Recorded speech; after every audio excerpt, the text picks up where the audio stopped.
5 minutes. Thank you, Mr. Chairman. Welcome, Secretary Becerra.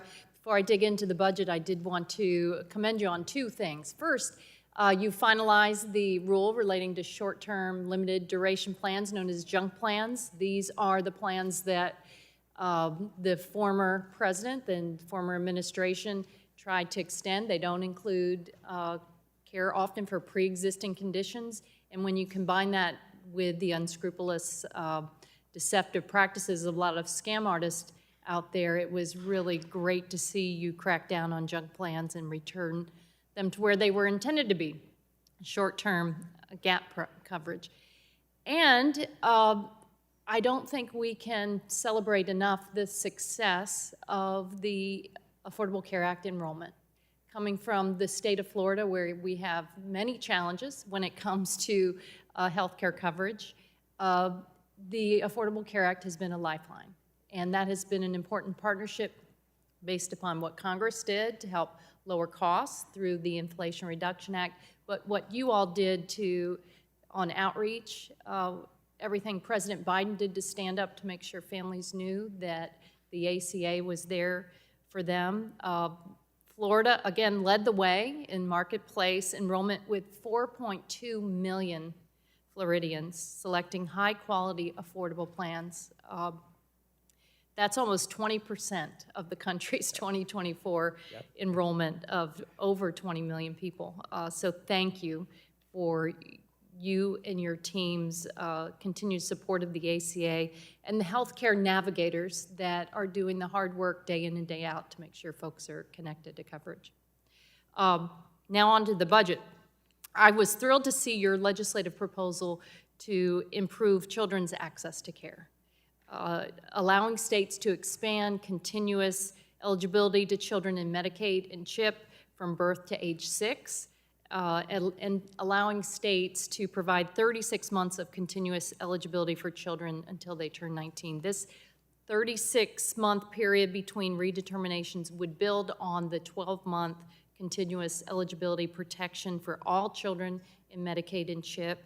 It's been championed by this committee. It went into effect in January, but children often lose coverage, more so than adults, due to procedural reasons, not because they're not eligible, but often there are other barriers in the way. Can you talk about help us paint the picture on why so many kids inappropriately lose coverage and why you have targeted better continuous access to coverage for young people across America? Congresswoman, first, thank you for your help in making sure Florida just hit it out the park. Floridians, I should say, because we didn't always get support from the government in Florida, but Floridians really hit it out of the park when it came to getting coverage. And now they have the peace of mind that comes from being insured for health care. On Medicaid, children, what we found, and we're looking to propose some rules that will help address this, that some states weren't ready. Some states didn't take the actions they needed to set in place the structures they would need to have to be able to quickly re-enroll people who qualified, especially children. Some states chose not to take advantage of all the flexibilities we provided to them so they could make sure they're not inappropriately denying kids care. And so what we're going to do now is we learned a lot. Some states were really good about working with us, accepting our flexibilities. Some states just chose not to, and the result was many kids got kicked off. Again, the state of Florida, boy, it's a tale of two cities. We do so well with ACA enrollment, but the state has disenrolled. They've gone through aggressive redetermination, and most people have been disenrolled largely because of procedural errors, red tape, and that's not right. What I'm hearing from neighbors back home, young people with complex medical conditions show up at the doctor, and they're not getting the care they need. It's costly. And I know that CBO recently analyzed the effects of 12 months continuous eligibility for kids on Medicaid. They found that 1 year of continuous coverage actually improves outcomes in life, meaning that when they become an adult, they're more productive, they earn more.